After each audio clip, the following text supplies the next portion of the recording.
Même si je savais que ce jour allait arriver, je ne m'attendais pas à ce qu'un youtubeur se prenant pour Maxella allait faire une vidéo aussi fausse sur mon dos. Et comme sur sa chaîne il est monétisé, il se gagne de l'argent sur mon dos. Donc j'ai décidé de répondre à sa vidéo. Le 7 juillet 2023, j'ai fait une critique analyse sur Jojo Sucre, et comme vous avez pu le constater, il m'a fait une vidéo réponse. Sa vidéo se nomme Empereur Sekizan, je réponds au drama. Et là-dessus, il a raison, hein, depuis que j'ai fait ma vidéo sur lui, il y a eu un immense drama entre nous. Le YouTube Game était en feu, tous les youtubeurs de la plateforme s'en est mêlés. Mastu, Amixem, Joyka, c'était la folie. Jojo Sucre est carrément passé à la télé. C'est vous dire à quel point ce drama a pris une ampleur monumentale. En fait, non. Alors y a pas de drama, à part dans sa tête. Dans le titre de ma vidéo, vous avez vu que j'ai écrit qu'il était hypocrite. Vous savez pourquoi ?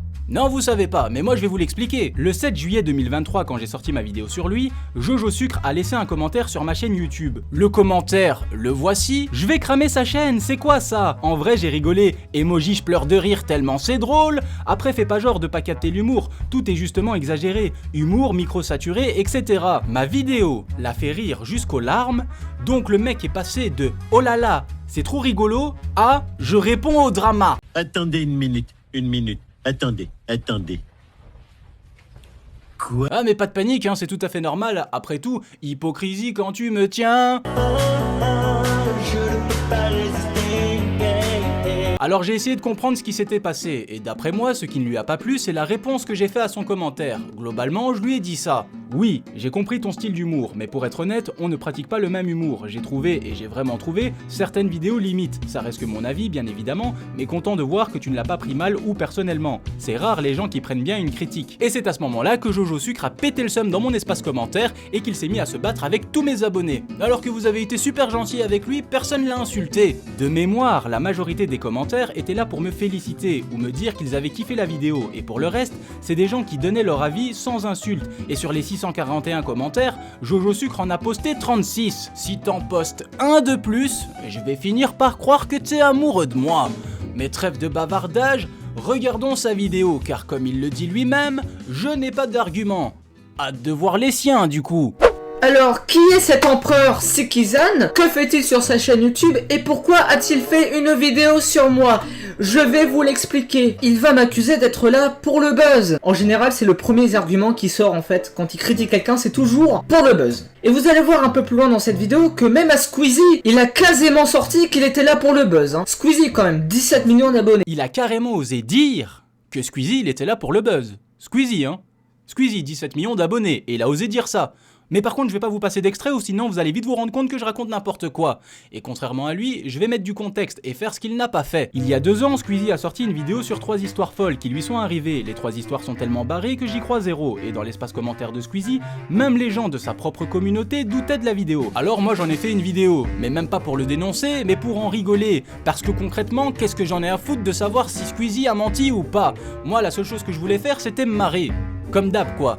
Et il y a une grosse différence entre ça... Et vous allez voir un peu plus loin dans cette vidéo que même à Squeezie, il a quasiment sorti qu'il était là pour le buzz. Hein. Et ça. Il y a quelques jours, Squeezie a sorti une vidéo intitulée « Mes rencontres les plus étranges ». Et je doute sincèrement que les histoires qu'il nous a racontées soient vraies. Car après tout, on est sur YouTube, et sur YouTube, on a toujours besoin d'exagérer. Il faut que nos vidéos soient sensationnelles, quitte à raconter n'importe quoi. Donc voilà, je dis, les youtubeurs ont parfois tendance à exagérer, ce qui est vrai.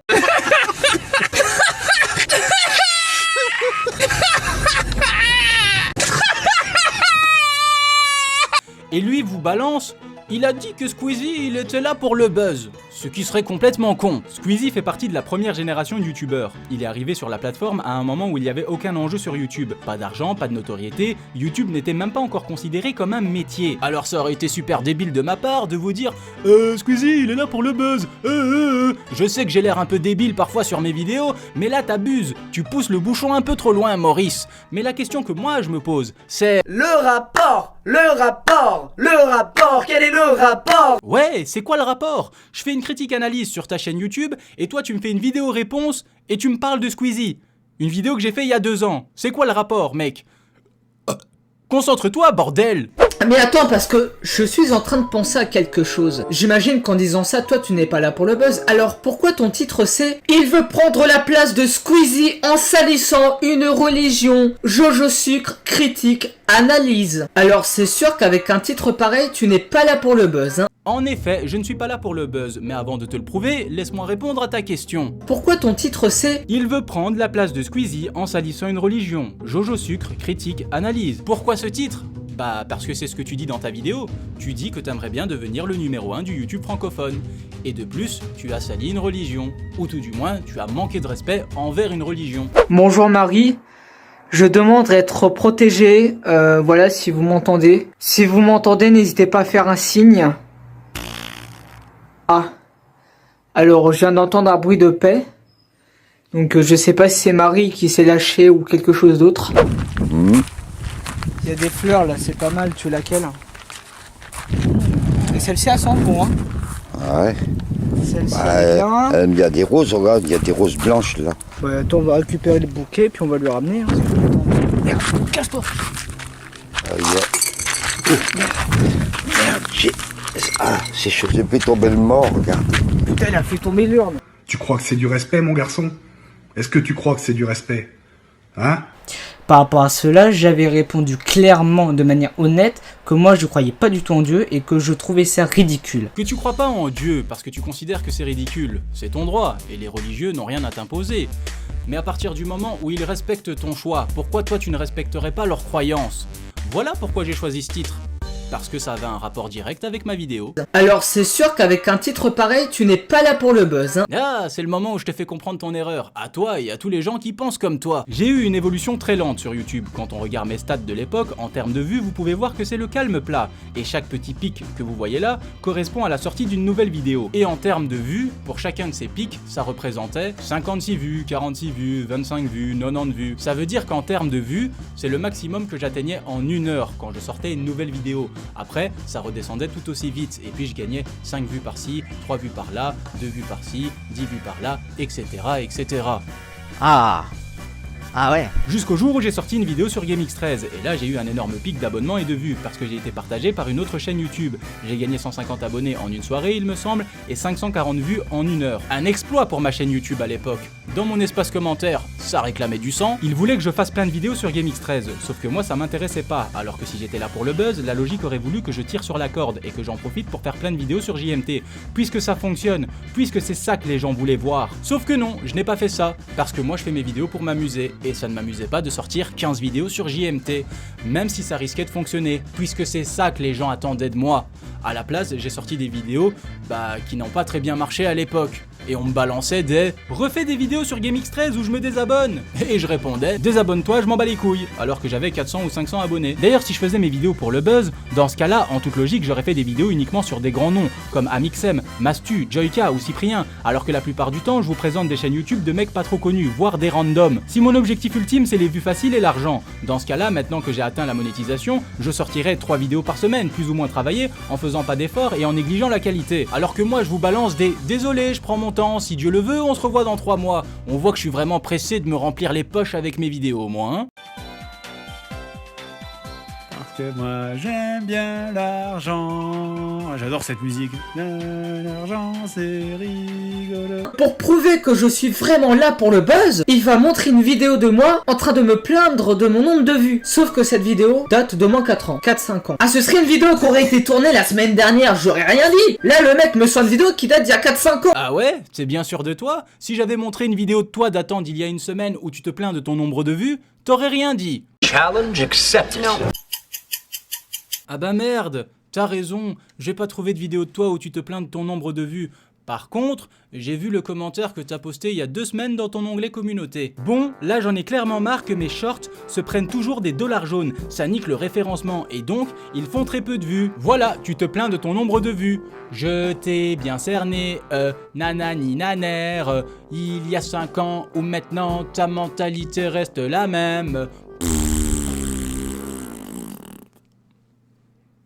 Oui, je suis un adulte. Alors j'ai discuté avec Jojo Sucre dans mon espace commentaire et je lui ai filé la liste de ce que je lui reprochais, car il avait pas l'air d'avoir trop compris ma vidéo. Mais il y a un point que j'aimerais développer et expliquer ce que j'entends par buzz. Je suis Buzz l'éclair, ranger de l'espace. Non, ce que j'assimile en partie au buzz sur internet, c'est les gens qui ont grandi avec des Squeezie et compagnie et qui ont été inspirés par eux et ont eu envie de faire la même. Première question, qu'est-ce qui t'a donné envie de te lancer sur YouTube? Alors moi personnellement, ce qui m'a donné envie de me lancer, c'est Squeezie. Quand j'ai eu internet, donc moi il faut savoir que j'ai eu internet très tard. J'ai dû avoir internet vers 2015 quand j'avais 10 ans, 11 ans. Et moi donc je découvrais complètement internet, YouTube, Google et tout ça. Et quand j'ai découvert YouTube, la première personne que j'ai vue c'était Squeezie. Moi je voulais absolument faire comme lui, je voulais vraiment faire tout comme lui. Sauf que faire ce qu'ils font, ben c'est pas évident, c'est pas si facile que ça. Car qu'on le veuille ou non, ça demande beaucoup de travail. Et face au travail que ça demande de créer une vidéo de qualité, les gens préfèrent se diriger vers la facilité, une fois qu'ils comprennent un truc évident. Parfois sur YouTube, faire de la merde, eh ben ça fonctionne bien. Alors vous allez me dire, mais Sven, mais explique-toi, qu'est-ce que c'est que ces conneries? Qu'est-ce que c'est que ce bordel? Bah effectivement, depuis longtemps en fait, depuis limite la nuit des temps, on nous raconte qu'en fait, pour que nos vidéos marchent, il faut faire du montage, des vidéos de qualité, etc. Sinon, nos vidéos ne fonctionneront pas. Et ben, figurez-vous qu'il y a certaines personnes qui ont réussi à prouver, en fait, que c'était pas vrai. Et que parfois, faire des vidéos de merde, et ben, ça fonctionnait bien. Et si tu comprends ce principe, on se met à poster des vidéos à la con en permanence et sans fournir le moindre effort ou travail. Parce que c'est pas grave si nos vidéos elles font pas beaucoup de vues. Si dans les 50 vidéos médiocres, il y en a une qui pète, eh bien on est content. Du coup, on repose tout notre contenu uniquement sur le buzz. Et il m'avouera lui-même. Pour finir, c'est justement parce que je fais des vidéos depuis 7 ans que j'ai compris que c'est pas en passant des heures sur un montage et en achetant un micro à 300 balles que tu vas faire le million. J'en connais qui font des excellentes vidéos avec du très bon montage et qui ont rarement dépassé 1000 vues. Lui et moi, on a deux visions YouTube qui est complètement différent. Et quand il dit « Après 7 ans sur YouTube, j'ai compris que c'est pas en faisant des heures de montage qu'on atteint les millions », il avoue à demi-mot qu'il en a rien à foutre de l'audiovisuel. Il est pas là pour proposer des vidéos de qualité à sa communauté. Il est là pour les vues faciles. Du coup, tous les gens de sa communauté qui sont venus m'expliquer que j'avais tort et que j'ai rien compris et qu'il était pas là pour le buzz et blablabli et blablabla, continuez à être dans le déni. Moi ça me dérange absolument pas de tous vous botter le cul dans la joie et la bonne humeur entre 2 pauses café et après 8 heures de boulot. Ça me détend, vous voyez? Allez Jojo Sucre, continue. Showtime! Aller dans un cimetière pour faire un sketch, c'est manquer de respect. Que dis-tu des personnes qui vont dans les catacombes de Paris où ils marchent sur des squelettes pour faire un vlog? Faudrait peut-être mieux pas laisser les morts se reposer plutôt que de leur marcher dessus comme une merde. Eh bien j'en dis que ton excuse pour avoir fait le Gaulmont dans un cimetière, c'est de dire regardez, il y a pire ailleurs, alors moi c'est pas grave. Sauf que ça ne marche pas comme ça, donc vous voyez que ce youtubeur a finalement pas énormément d'arguments. Et que je suis capable de contrer chacun de ses dires. La preuve, je n'ai pas filmé les noms sur les tombes. Oui, mais t'as filmé à l'intérieur d'un cimetière, et sauf erreur de ma part, corrigez-moi si je me trompe, t'as besoin de l'autorisation de ta ville ou de ta commune pour pouvoir filmer à l'intérieur d'un cimetière. Je n'ai rien touché, à part un objet accidentellement. Donc t'as touché à un objet, même accidentellement. Donc une famille a perdu un proche, a déposé une urne ou un objet sacré avec une croix dessus à l'attention du défunt, et vous avez shooté dedans. Et ça ne serait jamais arrivé si vous n'étiez pas parti faire les débiles dans un endroit inapproprié. Un cimetière, bordel. Un cimetière. Est-ce que ça te paraît être l'endroit idéal pour réaliser un sketch humoristique? Y a mieux comme ambiance, non? Des proches à moi sont enterrés ici. Ah bah ça change tout du coup, hein. Si des proches à toi sont enterrés dans le cimetière, ah bah du coup t'as le droit de faire ce que tu veux, hein. Du coup j'invite des amis et on se fait un barbecue. Franchement Jojo, franchement, petit canaillou. En tout cas, vous avez compris que ce youtubeur a finalement pas énormément d'arguments. Il en a d'ailleurs si peu qu'il va même critiquer ma chambre. Il va critiquer mes murs, mon sol et même mes chaussettes. Là, c'est sûr que Maxella à côté, c'est vraiment de la daube. Hein. Il peut avoir peur, Maxella, pour le futur de sa chaîne. Hein. Là, je vous le dis, hein. Parce que le petit empereur Sikizan, il envoie du lourd quand même. Hein. Qu'est-ce que ça peut te foutre, la couleur de mes chaussettes? Et qu'est-ce que ça peut te foutre, mon décor? C'est-à-dire que c'est une obligation d'avoir un beau décor pour faire des vidéos? C'est une obligation. Ah bon? Non, ce n'est pas une obligation, et la couleur de tes chaussettes, on s'en bat les steaks, c'était juste pour le lol. En revanche, le fait que tes murs soient bleus, ton sol soit bleu, ton plafond est bleu, que tes couvertures soient bleues, visuellement ce n'est pas très beau. Et comme nos vidéos sont destinées à un public, et qu'on fait de l'audiovisuel, je te le rappelle, hein, eh bien, moi j'ai fait que souligner un point qui pouvait aider à faire évoluer ta chaîne sur la forme. c'était qu'un conseil. Tu le prends pas, ça c'est toi qui vois, mais ça restait qu'un conseil. Objectivement, vous préférez l'ancien décor de Mastu ou le nouveau? L'ancien décor de Squeezie ou le nouveau? L'ancien décor d'Amixem ou le nouveau? L'ancien décor de l'Empereur ou le nouveau? On avait bien compris que ce très cher youtubeur était jaloux. Ouais, je suis jaloux de lui. Ah, je suis trop jaloux. Jaloux de pas avoir un décor moche. Jaloux que mon micro il sature pas. Je suis tellement jaloux de pas faire des vidéos. Claqué au sol. Ouais, je suis jaloux et envieux. Honte sur moi et ma famille sur 10 générations. Mais tant que j'y suis, tu veux bien arrêter de me comparer à Maxella parce que c'est pas bien de sucer les gens quand ils t'ont rien demandé. Je ne m'attendais pas à ce qu'un youtubeur se prenant pour Maxella. Vous l'avez compris, aujourd'hui nous allons parler d'un youtubeur qui se prend pour Maxella. Là c'est sûr que Maxella à côté c'est vraiment de la daube. Hein. Il peut avoir peur Maxella pour le futur de sa chaîne. Hein.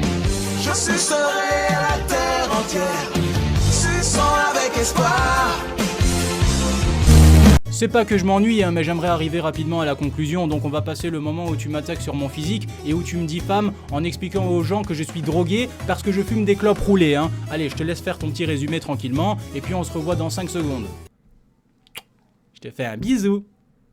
Hihi. Ah, je suis bizarre là, mais qu'est-ce que tu...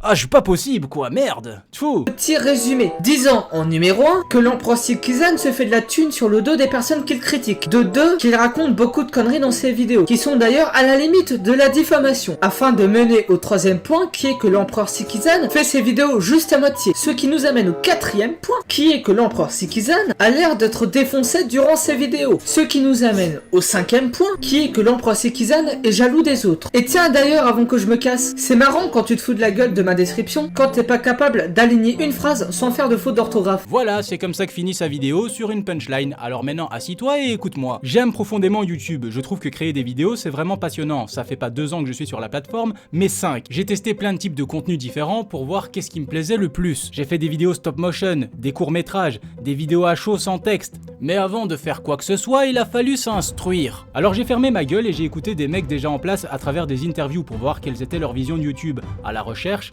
de chaque conseil qui pourrait m'être utile. Et puis je me suis mis au travail et à force de pratiquer le montage et d'écouter des gamins de 10 ans m'expliquer comment tout ça fonctionnait, j'ai reproduit tout ce que je voyais et d'année en année, je n'ai pas cessé d'évoluer et j'ai accumulé de l'expérience. Et cette expérience que j'ai accumulée ne veut pas dire que je suis le meilleur et que je bifle tout le monde avec mon contenu, il y a 1000 fois plus doué que moi niveau montage. Même si vous dites l'empereur Sikizan c'est le meilleur, moi j'ai la tête sur les épaules et j'ai conscience de mes propres lacunes et de mes propres faiblesses. Mais à mon faible niveau, j'arrive à voir ce qui déconne sur les chaînes des autres et sur quoi les gens devraient travailler selon moi. Je ne donne pas la solution, mais des clés de compréhension en expliquant pourquoi je n'aime pas le contenu proposé. Si tu pouvais faire de YouTube ton métier à plein temps, tu le ferais, et me dis pas le contraire car sinon tu ne pleurnicherais pas sur tes vues ou ton référencement. Alors moi je te donne mon point de vue sur ce que tu devrais améliorer selon moi. Les plus gros youtubeurs nous balancent des vidéos de plus en plus produites et face à ça les plus petits créateurs doivent redoubler d'efforts. Ça veut pas dire qu'on doit atteindre le même niveau de production qu'eux, ni toi ni moi n'avons les moyens. Mais on peut au moins travailler les bases, avoir un bon visuel, avoir un niveau de montage correct, pas exceptionnel, correct, avoir un audio propre, car on n'est plus en 2015, les gens sont de plus en plus exigeants. Mais si tu me crois pas, regarde juste tes stats. 100 000 abonnés, tes vidéos arrivent à peine à atteindre les 10 000 vues. C'est à cause de quoi à ton avis? Tes stats seraient meilleurs avec du travail. T'as déjà fait le plus gros du chemin en faisant ce que la plupart des gens n'arrivent pas à faire en plusieurs années. T'as amassé une communauté de 100 000 abonnés. C'est pas rien. Alors maintenant que tu les as, pourquoi gâches-tu tout le potentiel de ta chaîne YouTube? Je ne parle pas de talent mais de potentiel, de nous deux. Qui a le plus de potentiel d'après toi? C'est toi. Pourquoi? Parce que t'es encore jeune et que t'as papa et maman qui sont encore là pour torcher ton cul tout graisseux. T'as des problèmes d'adolescents, voire de jeunes adultes qui ne sont pas à négliger, certes, mais c'est rien comparé au monde des adultes et des responsabilités qui t'attendent, sans parler de la cruauté du monde du travail. Mais avant de rentrer dans tout ça, tu as encore du temps devant toi pour apprendre à évoluer et faire un métier qui diffère de la normale et faire le boulot de tes rêves de la meilleure des manières possibles. Alors sors-toi les doigts du fion et deviens le meilleur d'entre nous. Prouve-nous ta valeur en tant que créateur de contenu. Montre-nous ce que tu sais faire. Une vidéo de qualité est le plus beau merci que tu pourras faire à ta communauté pour tout le soutien qu'il t'apporte au quotidien. Signé l'empereur Sikizan. C'est par rapport aux youtubeurs qui font des vidéos de qualité. C'est une provocation. C'est ni plus ni moins qu'une provocation. T'as des gens, ils se crèvent le trou de cul à faire des vidéos de qualité, des montages, des effets spéciaux, des choses comme ça pour que leur chaîne fonctionne, pour qu'ils aillent d'école, tu vois. Et t'as des gens, des hommes préhistoriques qui sortent de leur caverne, hein, qui découvrent YouTube, qui disent « Oh tiens YouTube, c'est pour faire des vidéos, qui fait une vidéo de merde, et de sa vidéo, elle fait des des vues et des vues. C'est vrai. Ça me dégoûte. Ça me dégoûte quand je vois des youtubeurs qui se crèvent le cul. Et t'as des connards qui font de la putain de grosse merde et que leurs vidéos marchent.